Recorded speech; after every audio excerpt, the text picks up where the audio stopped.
나사렛 아침 목사입니다. 말씀을 마음에 새기고 말씀에 순종하며 사는 복된 하루가 되기를 진심으로 바랍니다. 많은 사람들은 오늘 운이 좋았어 라고 합니다. 즉 생각지도 않은 좋은 일을 경험을 할 때마다 운이 좋다라는 표현을 씁니다. 그런데 우리에게 일어난 사건이 우연이 아닌 경우가 많이 있습니다. 특히 하나님의 자녀들은 우리 삶 속에 일어나는 모든 사건들은 우연이 아닌 하나님의 섭리 가운데 있음을 알아야 합니다. 서로 전혀 연관이 없는 것처럼 느껴지는 일들도 시간이 흐른 후에 되돌아보면 하나님의 은혜와 섭리 가운데 이루어졌음을 알 수 있습니다. 따라서 우리는 우리의 삶 속에서 하나님의 은혜와 섭리를 기대하며 사는 삶이 되기를 바랍니다. 오늘 우리가 들어야 할 말씀은 사무엘상 9장 3절부터 17절입니다. 사울의 아버지 기스가 암나기들을 잃고 그의 아들 사울에게 이르되 너는 일어나 한 사원을 데리고 가서 암나기들을 찾으라 하매 그가 에브라임 산지와 살리사 땅으로 두루 다녀 보았으나 찾지 못하고 사알림 땅으로 두루 다녀 보았으나 그곳에 없었고 베냐민 사람의 땅으로 두루 다녀 보았으나 찾지 못하리라. 그들이 숲 땅에 이른 때에 사울이 함께 가던 사원에게 이르되 돌아가자. 내 아버지께서 암나기 생각은 고사하고 우리를 위하여 걱정하실까 두려워하노라 하니 그가 대답하되 보소서 이 성읍에 하나님의 사람이 있는데 존경을 받는 사람이라. 그가 말한 것은 반드시 다 응하나니 그리로 가사이다. 그가 혹 우리가 갈 길을 가르쳐 줄까 하나이다 하는지라. 사울이 그의 사원에게 이르되 우리가 가면 그 사람에게 무엇을 드리겠느냐. 우리 주머니에 먹을 것이 다 하였으니 하나님의 사람에게 드릴 예물이 없도다. 무엇이 있느냐 하니 사원이 사울에게 다시 대답하여 이르되 보소서 내 손에 은 한 세겔의 4분의 1이 있으니 하나님의 사람에게 드려 우리 길을 가르쳐 달라 하겠나이다 하더라. 옛적 이스라엘의 사람이 하나님께 가서 물으려 하면 말하기를 선견자에게로 가자 하였으니 지금 선지자라 하는 자를 옛적에는 선견자라 일컬었더라. 사울이 그의 사원에게 이르되 내 말이 옳다 가자 하고 그들이 하나님의 사람이 있는 성으로 가니라. 그들이 성읍을 향한 비탈길로 올라가다가 물 기르러 나오는 소녀들을 만나 그들에게 묻되 선견자가 여기 있느냐 하니 그들이 대답하여 이르되 있나이다. 보소서 그가 당신보다 앞서 갔으니 빨리 가소서. 백성이 오늘 산당에서 제사를 드림으로 그가 오늘 성읍에 들어오셨나이다. 당신들이 성읍으로 들어가면 그가 먹으러 산당에 올라가기 전에 곧 만나리이다. 그가 오기 전에는 백성이 먹지 아니하나니 이는 그가 재물을 축산 후에야 청함을 받은 자가 먹음이니이다. 그러므로 지금 올라가소서 곧 그를 만나리이다 하는지라. 그들이 성읍으로 올라가서 그리로 들어갈 때에 사무엘이 마침 산당으로 올려가려고 마주 나오더라. 사울이 오기 전날에 여호와께서 사무엘에게 알게 하여 이르시되 내일 이맘때에 내가 베냐민 땅에서 한 사람을 내게로 보내리니 너는 그에게 기름을 부어 내 백성 이스라엘의 지도자로 삼으라. 그가 내 백성을 블레셋 사람들의 손에서 구원하리라. 내 백성의 부르짖음이 내게 상달되었으므로 내가 그들을 돌보았노라 하셨더니 사무엘이 사울을 볼 때에 여호와께서 그에게 이르시되 보라 이는 내가 내게 말한 사람이니 이가 내 백성을 다스리라 하시니라. 아멘. 사무엘이 늙고 그의 아들들은 악한 길을 걸어갔기에 사람들은 그들을 대신하여 다스릴 왕을 세워달라고 요청하였습니다. 사무엘은 그것을 기뻐하지 아니하여 하나님께 기도하였고 하나님께서는 이스라엘 사람들의 중심을 보시고 그들이 사무엘을 버린 것이 아니라 자신을 버려 인간 왕을 선택한 것임을 말씀해 주셨습니다. 하나님께서는 그들의 원대로 왕을 세우라고 허락하셨고 백성들은 각기 성으로 돌아갔으며 오늘 본문은 그에 이어 이스라엘의 초대왕 사울의 이야기가 시작되고 있습니다. 사울은 베냐민 지파의 사람입니다. 베냐민 지파는 12지파 중에 그 세력이 가장 작은 지파입니다.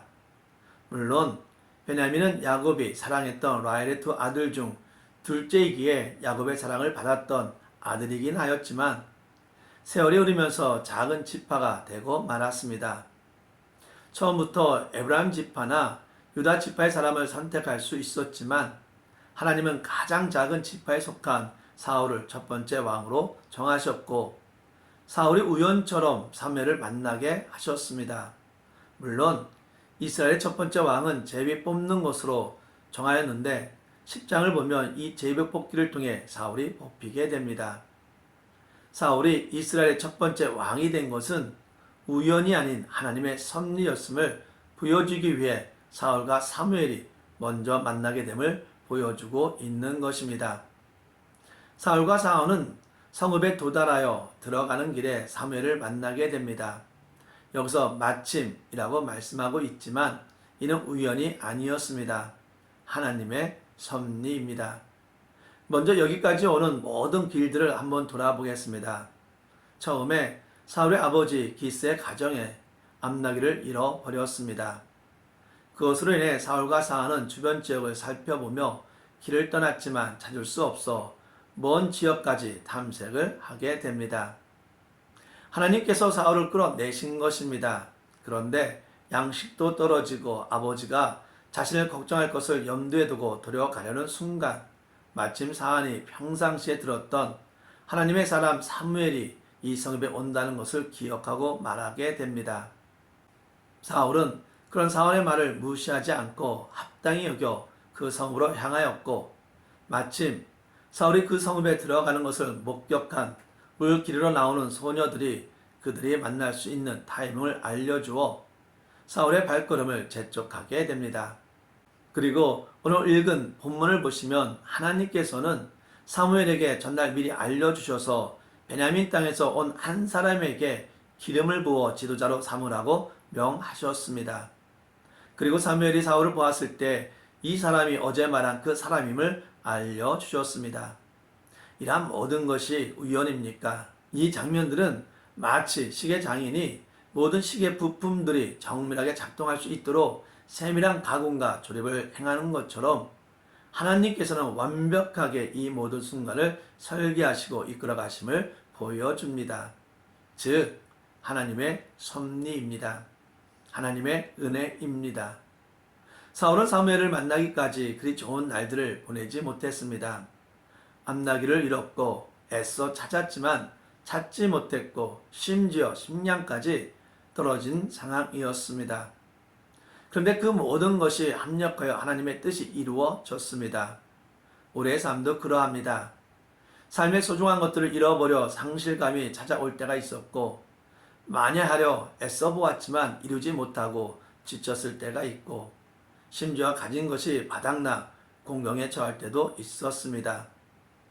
그런 상황이 찾아오면 마치 인생이 끝난 것처럼 느꼈습니다. 그러나 우리가 하나님 뜻 안에 있음을 기억할 때 우리의 삶의 상실과 아픔과 결핍까지도 하나님의 뜻을 이루는 도구가 됩니다. 우리는 연약하고 넘어지지만 하나님은 실수하지 않으시기 때문입니다. 그러므로 혹시나 소중한 것을 잃어버렸다 하더라도 원하는 목표가 이루어지지 않았다 하더라도 낙심하지 말고 조용히 하나님의 뜻과 때를 기다리십시다. 실수하지 않으시는 하나님께서 반드시 우리의 삶의 선한 인도하심으로 이끌어 가실 것입니다. 우리가 겪고 있는 모든 것은 하나님의 섭리 가운데 이루어지고 있습니다. 따라서 우리는 하나님의 섭리 속에서 감사함으로 순종하며 나아가는 삶이 되어야 합니다. 사랑하는 나사렛 아침 묵상 성도 여러분, 우리 삶 속에 개입하셔서 우리의 삶을 이끌어 가시는 하나님을 온전히 신뢰하면서 이왕이면 하나님께서 우리의 삶을 순탄하게 이끌어 갈 수 있도록 우리의 욕심과 탐욕에 따라 살아가지 말고 하나님의 뜻에 순종하며 하나님을 의지하며 살아가는 우리의 삶이 되기를 진심으로 바랍니다. 기도합시다. 하나님의 섭리와 은혜로 우리의 삶을 인도하고 지켜주시는 하나님께 감사 영광을 드립니다.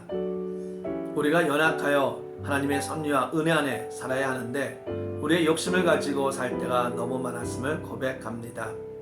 이러한 저희들을 용서하여 주시고 주님이 주시는 말씀을 마음에 새기고 순종함으로 인해 하나님의 섭리와 은혜 안에 감사하며 살아가는 자가 되게 하여 주시옵소서.